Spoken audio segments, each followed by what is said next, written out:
Welcome back again. இன்னைக்கு கிளாஸ்ல ஒரு பாசிவ் வாய்ஸை எப்படி ஆக்டிவ் வாய்ஸா மாத்துறது அப்படிங்கறத பத்தி பார்க்க போறோம். போன ரெண்டு கிளாஸ்ல how an active voice can be changed into passive voice அப்படிங்கறத பத்தி டீடைல்டா பார்த்தோம். அத மொத்தம் 10 மாடல்ல பார்த்திருக்கோம். இன்னைக்கு ரொம்ப சிம்பிளா எப்படி ஒரு பாசிவ் வாய்ஸை ஆக்டிவ் வாய்ஸா மாத்துறது அப்படிங்கறத பத்தி தான் பார்க்க போறோம். ஃபர்ஸ்ட் நான் ஏற்கனவே சொன்ன மாதிரி verb அப்படின்னு சொன்னாங்க ஒன்னு டென்ஸா இருக்கும், அப்படி இல்லைன்னா வாய்ஸா இருக்கும். அதாவது ஒன்னு ஆக்டிவ் வாய்ஸா இருக்கும், அப்படி இல்லைன்னா பாசிவ் வாய்ஸா இருக்கும். Now how to identify whether a particular sentence is in active voice or passive voice. அதாவது ஒரு வாக்கியத்தை பார்த்த உடனே இது ஆக்டிவ் வாய்ஸ்ல இருக்குதா அல்லது பாசிவ் வாய்ஸ்ல இருக்குதா அப்படிங்கிறது எப்படி முடிவு பண்றது அப்படின்னா வேர்பை வச்சுதான் முடிவு பண்ண முடியும். எப்படி முடிவு பண்ணலாம் கவனிங்க. வேர்பை வச்சுதான் எப்படி சொல்றேன்னா ஆம், ஈஸ், வாஸ், ஆறு, where, shall be, will be,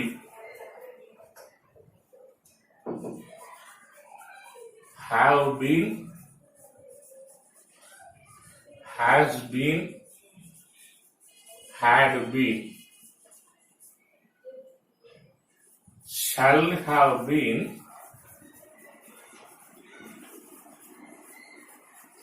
will have been. இது நல்லா கவனிங்க. இதுக்கு ஆக்சிலரி verbs அப்படின்னு சொல்லிட்டு பேரு. இது நான் உங்களுக்கு ரெண்டுலயுமே கொடுத்திருக்கிறேன். ஆக்டிவ் வாய்ஸ்லயும் கொடுத்திருக்கிறேன், பாசிவ் வாய்ஸ்லயும் கொடுத்திருக்கிறேன். பின்ன எப்படி சார் கண்டுபிடிக்கிறது ஆக்டிவ் வாய்ஸா பாசிவ் வாய்ஸா அப்படின்னு சொல்லி கேட்டீங்கன்னா இதுக்கு அடுத்து வரக்கூடிய மெயின் வெர்பானது ஐஎன்ஜி ஃபார்ம்ல இருந்துச்சுன்னா இதுக்கு ஆக்டிவ் வாய்ஸ், அதாவது டென்ஸ் என்று பெயர். நல்லா கவனிங்க. இதுக்கு ஆக்சிலரி வெர்ப்ஸ்னு பேரு.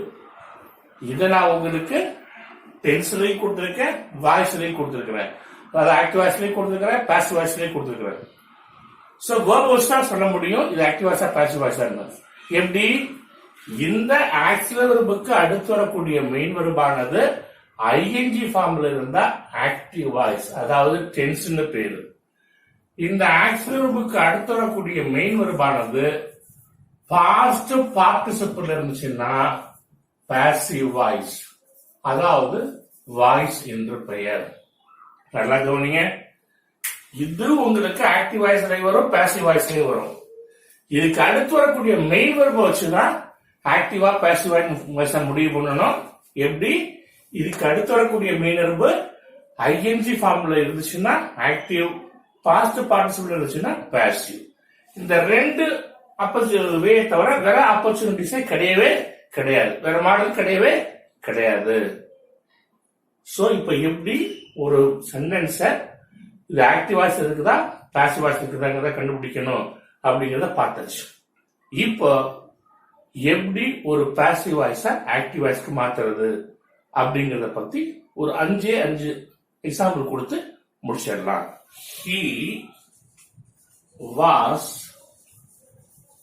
asked by me to attend the meeting. Okay? He was asked by me to attend the meeting. So இது ஆக்டிவ் வாய்ஸா பாசிவ் வாய்ஸா வெர்ப் வச்சு தான் முடிவு பண்ண முடியும். பார்க்கலாமா? பாருங்க, இங்க வாஸ் இருக்குது. இப்ப அடுத்து வரக்கூடிய மெயின் வெர்ப் வந்து பாஸ்ட் பார்ட்டிசிபிள்ல இருக்குது, அதாவது வெர்பல் ஃபார்ம் 3ல இருக்குது. ஆகவே இதுக்கு என்னன்னு பேரு பாசிவ் வாய்ஸ்னு பேரு. இப்ப இதை எப்படி ஆக்டிவ் வாய்ஸ்க்கு மாத்துறது? He was asked by me to attend the meeting. ஒன்னு இல்லைங்க, ஏற்கனவே நான் உங்களுக்கு பேசிக் 4 ரூல்ஸ் கொடுத்தேன் to change an active voice into passive voice சொல்லிட்டு, அதாவது 4 அடிப்படையான ரூல்ஸ் கொடுத்தேன் எந்த ஒரு ஆக்டிவ் வாய்ஸையும் பாசிவ் வாய்ஸா மாத்துறதுக்கு. அதே ரூல்ஸ திருப்பி அப்ளை பண்ணீங்கன்னா உங்களுக்கு பாசிவ் வாய்ஸ் எல்லாம் மாறிடும், ஆக்டிவ் வாய்ஸா மாறிடும். பார்க்கலாமா? ரைட். இப்போ முதல் பாயிண்ட் ஆப்ஜெக்ட சப்ஜெக்டா மாத்தணும். ரைட். இன்னொன்னு பாத்தீங்கன்னா நம்ம பாசிவ் வாய்ஸ் ஆக்டிவ் வாய்ஸ்க்கு மாத்தும் போது நம்ம நினைச்ச டென்ஸுக்கு அல்லது விரும்புற டென்ஸுக்கு மாற்ற முடியாது. அங்க எந்த டென்ஸ்ல கொடுத்திருக்கிறாங்களோ அதே டென்ஸுக்கு ஏற்பதான் மாற்ற முடியும். அது எதை வச்சு முடிவு பண்ணலாம்னு சொன்னா அங்க கொடுத்திருக்கக்கூடிய ஆக்சிலரி வெர்பை வச்சு இது எந்த டென்ஸுக்கு மாத்தணுங்கிறத முடிவு பண்ணிடலாம். இங்க பாருங்க, வாசின் இருக்குது.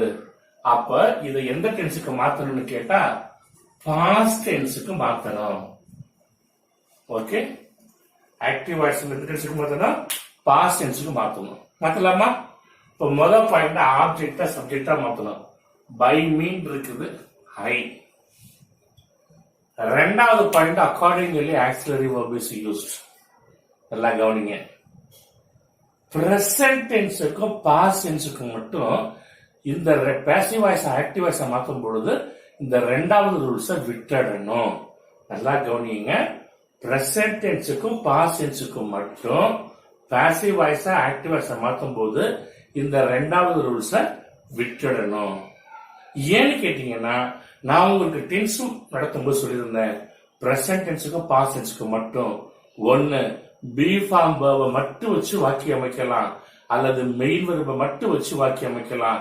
பி ஃபார்ம் வெர்பு வந்தா மெயின் வெர்பு வரக்கூடாது, மெயின் வெர்பு வந்தா பி ஃபார்ம் வரக்கூடாது சொல்லியிருந்தேன். இங்க மெயின் வெர்பு இருக்கிறதுனால அந்த ரெண்டு டென்ஸுக்கு மட்டும் அந்த ரெண்டாவது ரூல்ஸை விட்டுடணும். இப்போ ரெண்டாவது வருஷம் விட்டுடுவோம். மூணாவது பாயிண்ட் என்ன, ஆக்டிவ் வாய்ஸா பாசிவ் வாய்ஸ் மாற்றும் பொழுது பாஸ்ட் பார்ட்டிசிபிள் மாத்தணும். ஆனா பாசிவ் வாய்ஸ் ஆக்டிவ் வாய்ஸ் மாற்றும் பொழுது அது எந்த டென்ஸோ அந்த டென்ஸுக்கு ஏற்ற மாதிரி மாத்தணும். இப்ப இது பாஸ்ட் டென்ஸ். அப்ப ஆஸ்க்டுக்கு பாஸ்ட் டென்ஸ் என்னதான், ஆஸ்க்டு தான். அடுத்து சப்ஜெக்டா ஆப்ஜெக்டா மாத்தணும். ஹீம் இருக்குது, ஹிம். அப்படியே போட வேண்டியது. To attend the meeting. இப்ப கவனிங்க, he was asked by me to attend the meeting is called the passive voice. I asked him to attend the meeting is called the active voice. இப்ப இன்னொரு example,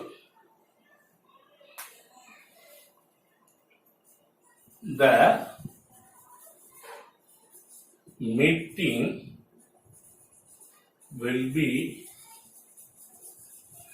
attended by my friend. இது active வாய்ஸா passive வாய்ஸா? கவனிங்க, will be. இப்ப will beக்கு அடுத்து வரக்கூடிய மீனர்வு past participle, அதாவது V3ல இருக்குது. ஆகவே இது என்னது, பாசிவ் வாய்ஸ். அடுத்து இது எந்த டென்ஸுக்கு மாத்தணும், இந்த B பாக்குறோம், அதுக்கு முன்னாடி இருக்குது will இருக்குது. அப்ப இந்த டென்ஸுக்கு மாத்தணும், ஃபியூச்சர் டென்ஸுக்கு மாத்தணும். இப்போ இந்த மீட்டிங் சப்ஜெக்ட். ஓகே, அப்போ ஃபர்ஸ்ட் பாயிண்ட் ஆப்ஜெக்டா சப்ஜெக்டா மாத்திரம் மை ஃப்ரெண்ட். ரெண்டாவது பாயிண்ட் ஆக்சிலரி போடணும். ஃப்ரெண்டுக்கு போடணும், இட்டுக்கு ஃபியூச்சர் டென்ஸ்ல ஆக்சிலரி என்ன, வில். அப்புறம் ஃபியூச்சர் டென்ஸ்னால மெயின் வந்து பிரசன்ட் ஃபார்ம்ல இருக்கணும். அப்ப அட்டெண்ட். நாலாவது பாயிண்ட் சப்ஜெக்ட் ஆப்ஜெக்டா மாற்றணும், the meeting. Okay, the meeting will be attended by my friend is called the passive voice. My friend will attend the meeting is called the active voice. Okay, see, புரியுதுங்களா?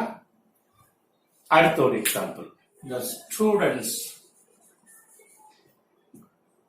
are being strictly warned by the HM. The students are being strictly watched by the HM. இப்போ being பார்த்தவனே முடிவுனா இது passive voice அப்படின்னு சொல்லிட்டு plus being பார்த்தவனே முடிவு பண்ணிடணும் இது continuous tense சொல்லிட்டு அதுக்கு முன்னாடி ஆறுன்னு இருக்குது. அப்ப இது எதுக்கு மாத்தணும்? ஆக்டிவ் வாய்ஸ்ல வந்து பிரசன்ட் கண்டினியூஸ் டென்ஸுக்கு மாத்தணும். For the students. அப்ப எப்படி வரும்? The HM is strictly continuous மீண்டும் ஐயோ இருக்கணும். அதனால வார்னிங் சப்ஜெக்ட் ஆப்ஜெக்டா மாத்துங்க. The students. Okay. The HM is strictly warning the students. He is a active voice. Okay. அடுத்து இன்னொரு example. Here new house has been built by me. கவனிங்க, has been அடுத்து வரக்கூடிய மீன் வந்து பாஸ்ட் பார்ட்டிசிபிள் இருக்குது. அதனால இது பாசிவ் வாய்ஸ். அடுத்து பீன பார்த்தவனே முடிவு பண்ணிடணும் இத பெர்ஃபெக்ட் டென்ஸுக்கு மாத்தணும்னு சொல்லிட்டு அடுத்து என்ன பெர்ஃபெக்ட்னு பார்க்கணும். ஹேஸ் இருக்குது.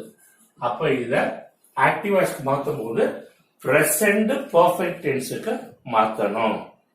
இப்ப பை மீன் இருக்குது ஐ. ஐக்கு பிரசன்ட் பெர்ஃபெக்ட் டென்ஸ்ல ஆக்டிவ் என்ன have.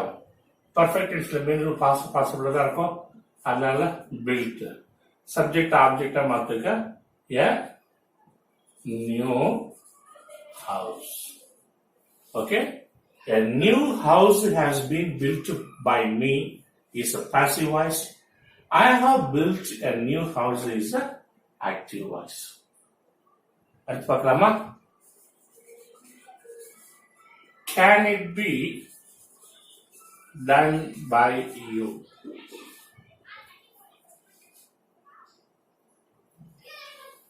Can, passive voice.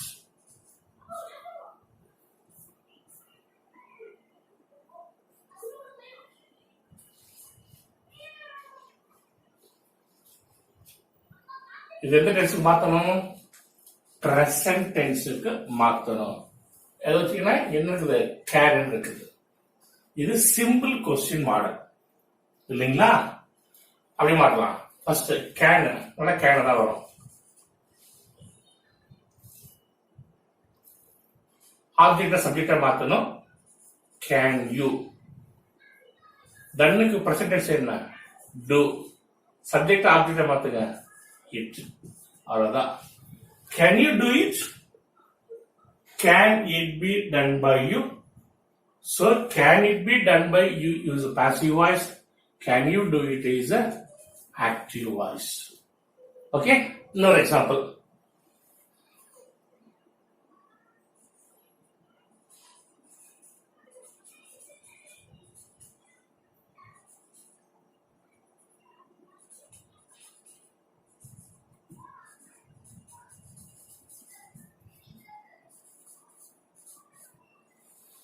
From whom was it bought by you?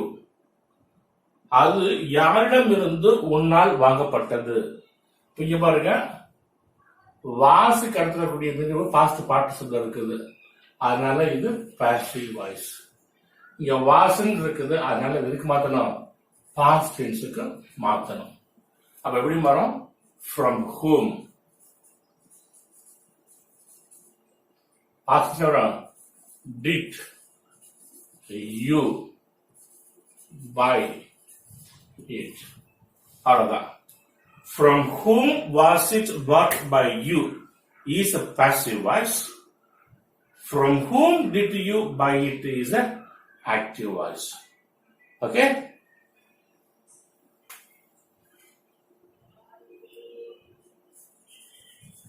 You are requested to study well. Are requested passive voice. இது எப்படி passive voice மாத்துறது? ஒன்றும் இல்லை, இதை அப்படியே விட்டுருங்க. You are requested to. இங்க இருக்குது study well. அப்ப எப்படி requested இருக்குல்ல, please study well. Okay, these are the few examples how a passive voice can be changed into active voice. உங்களுக்கு பிடிச்சிருக்குன்னு நினைக்கிறேன், புரிஞ்சிருக்குன்னு நினைக்கிறேன். இதோட டென்ஷன் என்ன, எப்படி ஒரு ஆக்டிவ் வாய்ஸை பாசிவ் வாய்ஸ் மாத்துறது, எப்படி ஒரு பாசிவ் வாய்ஸை ஆக்டிவ் வாய்ஸ் மாத்துறது அப்படிங்கிற எல்லாமே டீட்டெயில்டா நடத்தி முடிச்சிட்டேன். இந்த கிளாஸ் உங்களுக்கு பிடிச்சிருந்துச்சுன்னா, புரிஞ்சிருந்துச்சுன்னா, வழக்கம் போல நான் சொல்ற மாதிரி தயவு செஞ்சு என்னுடைய சேனலை சப்ஸ்கிரைப் பண்ணுங்க. ஆரம்பத்திலிருந்து முடிவு வரை ஸ்கிப் பண்ணா பாருங்க. நிறைய பேர் என்ன சொல்ற, ரொம்ப நேரம் கொடுக்குறீங்க அப்படின்னு கேட்குறீங்க ஒரே கிளாஸ்ல. என்னாலையும் 10 நிமிஷமா 5 நிமிஷமா கொடுக்க முடியும். அப்படி கொடுத்து ஒரு ஆக்டிவ் வாய்ஸ் பாசிவ் வாய்ஸ் பார்த்தீங்கன்னா ஒரு 10 சாப்டர் நான் ஸ்பிளிட் பண்ணேன்னா, இந்த 10 சாப்டரையும் உங்களால அடுத்தடுத்து கண்டினியூஸா பார்க்க முடியுமா? சந்தேகம் தான். அப்படி பார்க்க முடியலன்னா உங்களுக்கு கண்டிப்பா புரியாம போயிடும். அதனாலதான் நான் டைமை கொஞ்சம் அதிகம் எடுத்துக்கிட்டாலும் ஒரே கிளாஸ்ல நான் முடிஞ்ச வரைக்கும் 1 or 2 கிளாஸ்ல சம்மரி பண்ணி டைம் அதிகமா இருந்தாலும் கொடுத்துட்டு இருக்கிறேன். பட் போக போக பிராக்டிஸ் வரும்போது நான் குறைச்சிக்கிறேன். இப்போ நான் மெயினா கிராமர் தான் டீல் பண்றதுனால I take more time. But when it comes for practice how to communicate in Englishன்ற போது நான் டைமை குறைச்சிக்கிறேன். அதனால all of you please subscribe to my channel and write your comments. மீண்டும் அடுத்த கிளாஸ்ல பார்க்குற வரைக்கும் உங்கள் அனைவருக்கும் நன்றி கூறி விடைபெறுகின்றேன். பாய்.